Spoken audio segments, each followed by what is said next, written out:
Hello everyone, welcome back to Educure academy by Mandeep ma'am. स्वागत करती हूँ आप सभी का एक बार फिर से आपके अपने YouTube channel Educure academy by Mandeep ma'am. आशा करती हूँ आप सभी लोग बहुत ही अच्छे होंगे और आप लोगों की प्रिपरेशंस बहुत बढ़िया चल रही होगी। दोस्तों, आज मैं आप लोगों के लिए लेकर आई हूँ टीजीटी म्यूज़िक, जो कि 23/4/25 में हुआ है। उसका इंग्लिश का पोर्शन मॉर्निंग शिफ्ट है ये, ठीक है। तो इवनिंग शिफ्ट हम कर चुके हैं, आज हम करेंगे मॉर्निंग शिफ्ट को इंग्लिश के कुछ क्वेश्चंस के साथ। तो चलिए बिना टाइम वेस्ट किए बढ़ते हैं क्वेश्चंस की तरफ।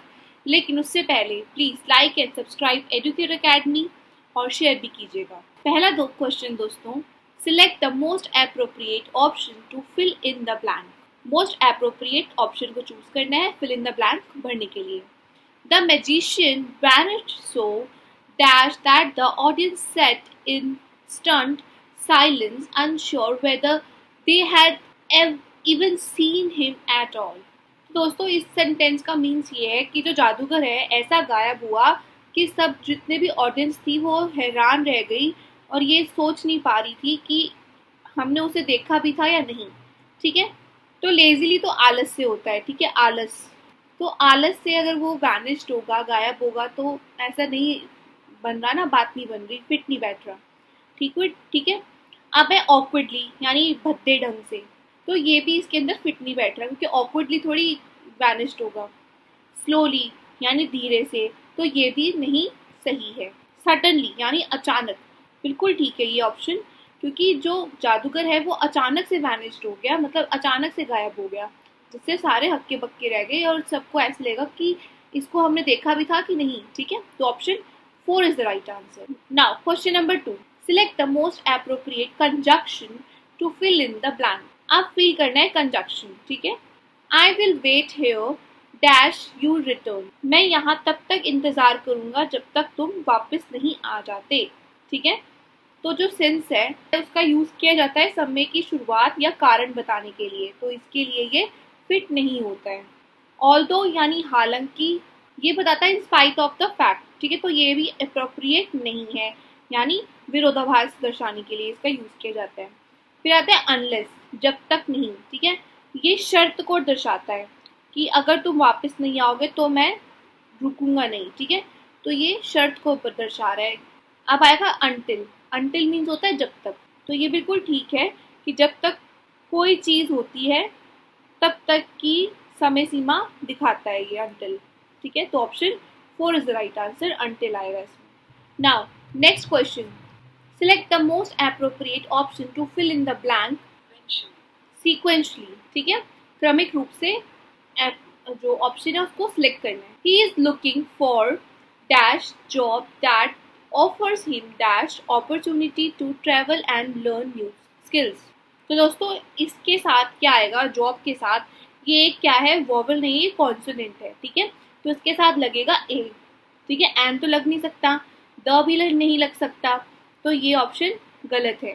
तो ये दोनों में से देखते हैं आप। ठीक है, तो जो जॉब है वो स्टार्ट हो रहा है जे से, तो वो क्या है, एक कॉन्सोनेंट साउंड है, तो इसके साथ लगेगा ए। ठीक है, फिर that offers him dash opportunity, opportunity, ठीक है। ओ, ओ किससे रेफर होता है, ओ वॉवल साउंड है, ये वॉवल साउंड है, तो इससे क्या आएगा, एन आएगा। ठीक है, ए और एन आएगा, तो option 1 is the correct answer. चलिए आगे बढ़ते हैं। Sentences of a paragraph are given below in jumbled order. ठीक है, जम्बल ऑर्डर में सेंटेंस दिए गए हैं। Arrange the sentence in the correct order to form a meaningful and coherent paragraph. तो दोस्तों, इसको जम्बल वर्ड है, इसको अरेंज करना है सही वर्ड्स में। तो मैं आप लोगों को इसका डायरेक्ट आंसर बता देती हूँ, क्योंकि ये प्रैक्टिस करने से ही आएगा। तो option 3 is right answer, A D C B. ठीक है, पहले ए आएगा ऑप्शन, फिर डी आएगा, फिर सी आएगा, फिर बी आएगा। Next question, select the most appropriate synonym of the given word. Synonym बताना है एडेयर का। ठीक है, इसका मतलब होता है मानना। सिनोनिम्स मीन्स सेम, समानार्थी शब्द। ठीक है, एंटोनिम्स होता है विरोध, एंटोनिम्स होता है विरोध वाला, मतलब ऑपोजिट। तो अब बताना है इसका। तो दोस्तों, मानना, ठीक है, डिसअपॉइंट मीन्स क्या होता है, ऑपोजिट मीन्स है ये इसका, अडेयर का। क्योंकि ये डिसअबॉय मीन्स नहीं मानना, किसी चीज़ को ना मानना। डिले मीन्स क्या होता है, देरी करना, ये भी अनरिलेटेड है, ठीक है। रेसिस्ट, रेसिस्ट का मतलब क्या होता है, विरोध करना, तो ये भी मैच नहीं हो रहा, होगा ऑप्शन 2 फॉलो यानी पालन करना, ये इसका सिनोनिम है। Option 2 is the right answer. Now question number 6, select the most appropriate option to fill in the blanks sequentially. Dash Amazon River is one of dash longest rivers in dash world. तो दोस्तों अब जो Amazon river है ये एक river का नाम है, ठीक है।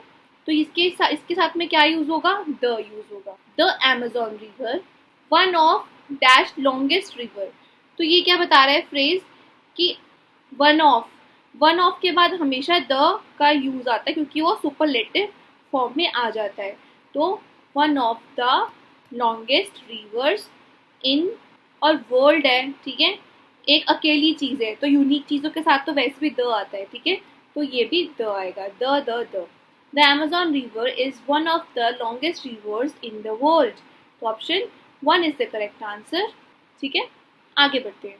Now move on to the next question. Question number 7. Replace the highlighted part with the most appropriate idiom. When asked about the missing documents, the manager avoided giving a clear answer. तो दोस्तों इसमें होगा avoid giving a clear answer, highlighted part। तो इसका मतलब होता है manager ने सीधे उत्तर नहीं दिया और बात को टाल दिया, ठीक है। तो इसका जो इडियम होगा वो होगा बीट अराउंड द बुश, मतलब होता है इसका इधर उधर की बात करना या मुद्दे पर ना आना। Option 2 is the right answer. वो मैनेजर इधर उधर की बात करने लग गया और मुद्दे पे नहीं आया, तो ये इसका रिलेटेड है इडियम, ठीक है। Burn the candle at the boat and, इसका मीन्स होता है बहुत मेहनत करना या खुद को थका देना। Take it with the grain of salt, इसका मीन्स होता है दोस्तों किसी बात पर पूरी तरह विश्वास नहीं करना। Put all eggs in one basket, इसका मीन्स होता है सब कुछ एक ही योजना पर दाव लगाना। Means to risk everything on one plan or idea, means to risk everything on one plan or idea, और किसी बात पर पूरी तरह से विश्वास नहीं करना, इसका मीन्स होता है इंग्लिश में means to not completely believe something, और ये जो बहुत मेहनत करना है इसका मीन्स होता है ओवरवर्क टू exhaust oneself, ठीक है। आगे बढ़ते हैं। Now next question, select the option that can be used as a one word substitute for the underlined group of words. Underline है be born again in a different form. He believed that after death the soul would leave the body and be born again in different form. Be born again in a different form इसका मतलब होता है पुनर्जन्म लेना, इसका answer आएगा reincarnate. Option 4 is the right answer. Resurrect means होता है जीवित, यानी उसी शरीर में जिंदा होना, ठीक है। रिवाइव मतलब होता है होश में लाना या जिंदा करना। रीइमेजिन क्या होता है, पुनः कल्पना करना, ठीक है। तो option 4 is the correct answer according to question number 8। Now next question, question number 9. Select the correct idiom that can substitute the underlined word segment in the given sentence. Once the astrologer accused Father Peter of theft, it opened up a complicated situation full of hidden problems and conflict that no one was prepared to manage. दोस्तों जो underline है, ये जो sentence underline है, इसका meaning ये है कि a complicated situation full of hidden problems और कन्फ्लिक्ट, ठीक है। एक कॉम्प्लिकेटेड सिचुएशन जो कि हिडन प्रॉब्लम्स और कन्फ्लिक्ट्स के साथ जुड़ी हुई है। तो इसका जो इडियम होगा, मैचिंग इडियम होगा, वो होगा a can of worms. Option C is the right answer, क्योंकि ये सिचुएशन है जो वो बता रहा है कि ये मोर कॉम्प्लिकेटेड डिफिकल्ट है, ठीक है। A complex and messy situation full of hidden issues के साथ, ठीक है। अ वाइल्ड गूस चेज, इसका मीन्स होता है अ पॉइंटलेस और होपलेस सर्च, ठीक है।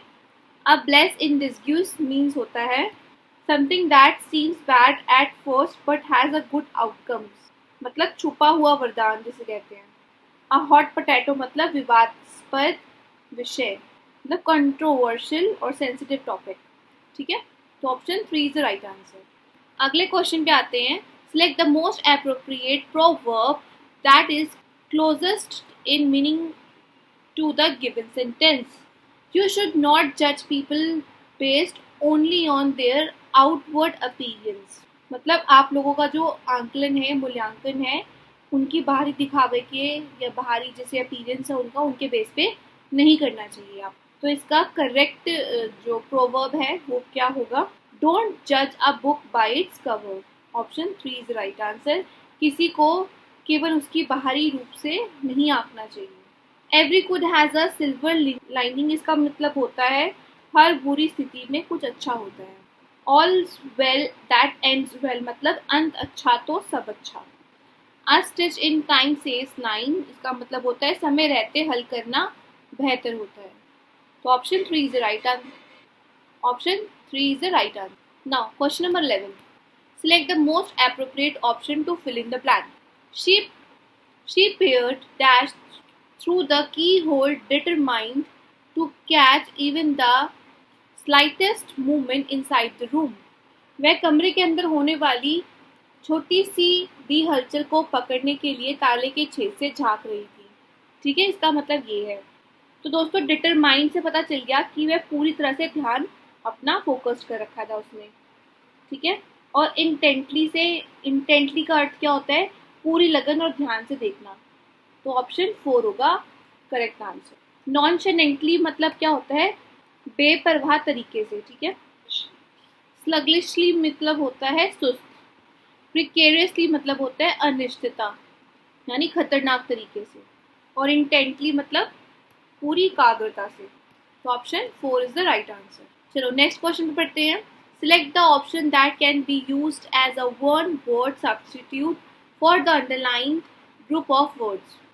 Though everyone in the courtroom waited for her name, the woman remained not known or identified by anyone.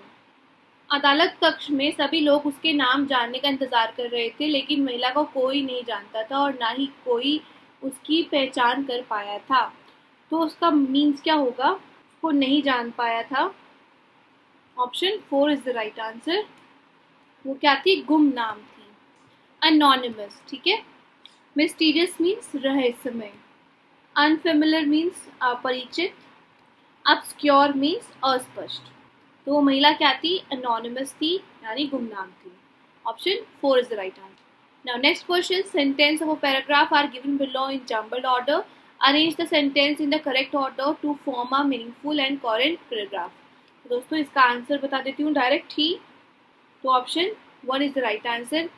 DACB करके सेंटेंस का फॉर्मेशन होगा। Next question. Select the incorrectly spelled word form with the given sentence. इसमें incorrect word बताना है।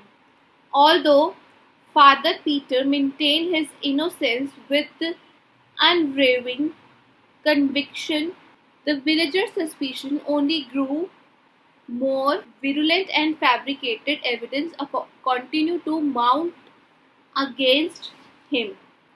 इसका मतलब ये है कि जो फादर पीटर हैं उन्होंने अपनी बेगुनाही पर विश्वास के साथ जोर दिया, लेकिन जैसे जैसे उनके खिलाफ मनगढ़ंत साक्ष्य सामने आते गए, साक्ष्य मतलब एविडेंस, तो ग्रामीणों को संदेह और भी गंभीर होता गया। तो दोस्तों इसमें जो इनकरेक्ट स्पेल्ड वर्ड है वो है अनवेवरिंग। ये option A is right answer. Fabricated मतलब मनगढ़ंत, ठीक है। विरुलेंट मीन्स विषैला और कन्विक्शन मीन्स दृढ़ विश्वास। जो करेक्ट स्पेलिंग है इसकी वो है UNWAVERING। आगे बढ़ते हैं। Next question. Select the most appropriate adjective to fill in the blank. The portion had a dash odor causing everyone in the room to recoil immediately. इसमें कहा गया है कि सभी लोग पीछे हट गए, मतलब गंध बहुत ही घिनौनी या उल्टी लाने वाली थी, ठीक है। तो उल्टी जैसा महसूस करना या घिन आना, इसका मीन्स होता है नाउसिएटिंग, ठीक है। डिलेक्टेबल मीन्स होता है स्वादिष्ट या बहुत अच्छा। अलॉरिंग मीन्स होता है आकर्षक। एस्थेटिक मतलब होता है सुंदर या कलात्मक। ओके, तो option A is the right answer, क्योंकि इतनी ज़्यादा स्मेल थी। ठीक है, तो दोस्तों इसी के साथ हमारे आज के क्वेश्चन एंड होते हैं। जल्दी मिलते हैं नेक्स्ट वीडियो में, तब तक like share and subscribe Educare academy by Mandeep ma'am. Thank you.